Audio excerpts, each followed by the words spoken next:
Subscribe কৰক জনটেক চেনেলটোৰ latest technology related সকলোকে আগত চাবলৈ। আমি অসমীয়া জাতিটো কি হৈছো আমি এইকেইদিন এটা বিতৰ্ক আপোনালোকে দেখি আছে যে দুটা ক্লাছ দুটা সাবজেক্ট আমি ইদাৰ ইংলিছ অৰ আছামিজ কৰিব খুজিছো। আমাৰ সমস্যা দেখি মই জাষ্ট এটা কথা শেষ কৰিম।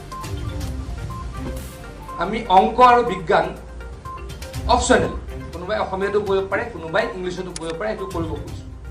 আৰু যদি নপঢ়ে নাই, নপঢ়িলে প্ৰব্লেমেই নাই। এতিয়া গোটেই হুলস্থুল আমি অসমীয়াত ভাষাটো চৰকাৰখনে মাৰিব খুজিছো।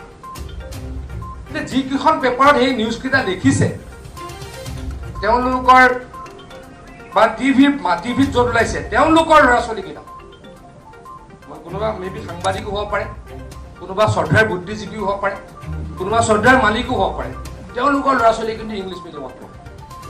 মোৰ ল'ৰা ইংলিছ মিডিয়ামত পঢ়ে, ছোৱালী ইংলিছ মিডিয়ামত পঢ়ে, জয়ন্ত দাৰ ল'ৰা ছোৱালীও পঢ়ে, বাকী সকলোৰে মই নাজানো। তাৰমানে মোৰ ল'ৰা ছোৱালীয়ে জয়ন্ত বল্লভৰ ল'ৰা ছোৱালীয়ে অসমীয়া ভাষা ৰক্ষা কৰিব নালাগে। কোনে অসমীয়া ভাষা ৰক্ষা কৰিব লাগিব? চৰকাৰী মাধ্যমত উপায় নহয় নাপাই পঢ়িবলৈ যোৱা দুখীয়া গাঁৱৰ ল'ৰাকেইটাই